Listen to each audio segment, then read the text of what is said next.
दोस्तों नमस्कार।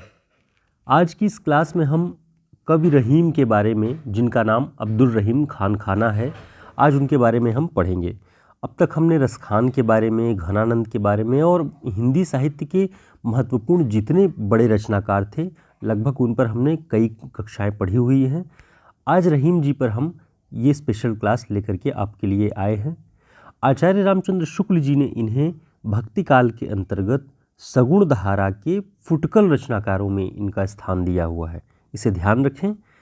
अब देखते हैं आगे कि आचार्य शुक्ल जी के अनुसार रहीम जी का जन्म संवत 1610 में और मृत्यु 1683 ईस्वी में, ये संवत में है। जब इसे हम सन में बदलते हैं तो सन 1557 से 1626 ईस्वी तक इनका जीवन काल ठहरता है, तो इसे आपको ध्यान रखना है।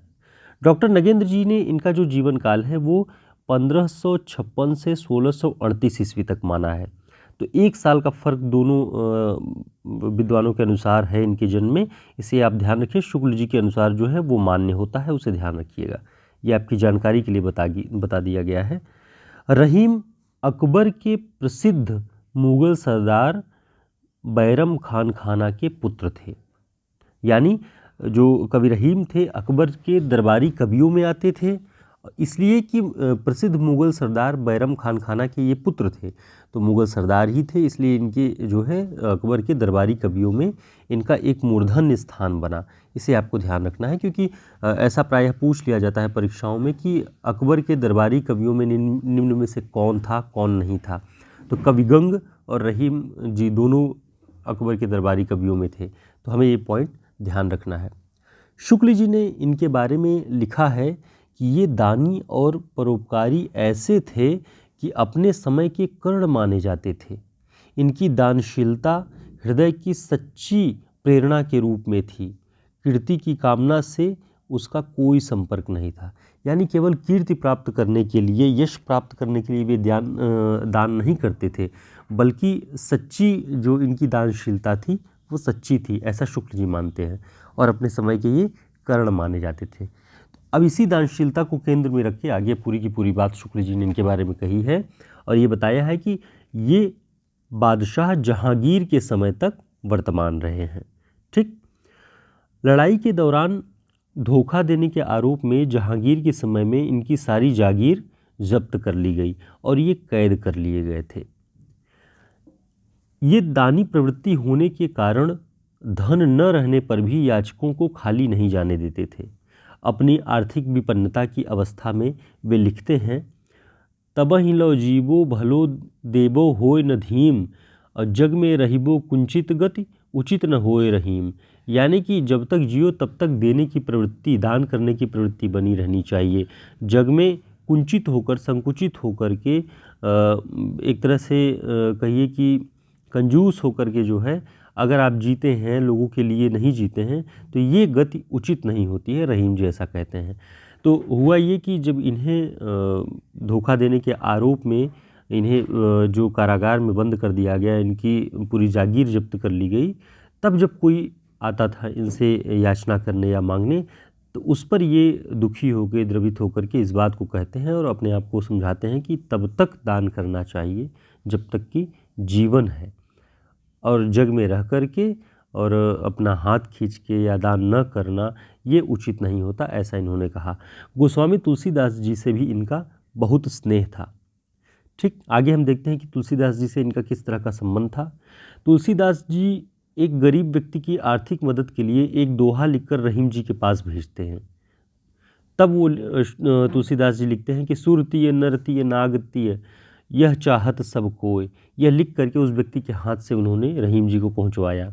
रहीम जी ने उस व्यक्ति की आर्थिक मदद की और दूसरी पंक्ति लिखकर तुलसीदास जी के पास भिजवाया, जिससे ये दोहा पूरा हो जाता है कि गोद लिए हुलसी फिरे तुलसी सो सुत होए। तो पहली पंक्ति तुलसीदास जी की है और दूसरी जो दोहे की पंक्ति रचित होती है वो रहीम जी ने लिखा हुआ है। तो दोनों ने मिल करके इस पूरे दोहे को लिखा है। ये परीक्षाओं की दृष्टि से थोड़ा महत्वपूर्ण है, इसलिए आपको ध्यान रखना चाहिए। आगे देखते हैं कि शुक्ल जी ने इनके बारे में क्या कहा है। शुक्ल जी ने लिखा है कि अपने उदार और ऊंचे हृदय को संसार के वास्तविक व्यवहारों के बीच में रखकर जो संवेदना इन्होंने प्राप्त की है उसकी व्यंजना अपने दोहे में इन्होंने की है।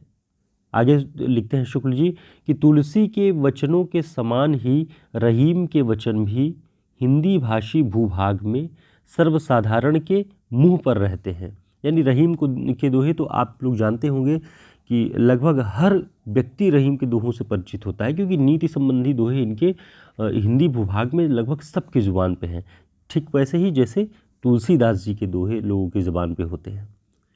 उनमें मार्मिकता है, यानी उनके पदों में, उनके दोहों में मार्मिकता है। शुक्ल जी लिखते हैं उनके भीतर से एक सच्चा हृदय झांक रहा है। इस पंक्ति को ध्यान रखिएगा कि यह पूछा जा सकता है कि यह किसकी दोहों के संदर्भ में कहा गया है या किसने कहा है कि उनमें मार्मिकता है, उनके भीतर से एक सच्चा हृदय झांक रहा है। तो शुक्ल जी कहते हैं रहीम जी के पदों के बारे में।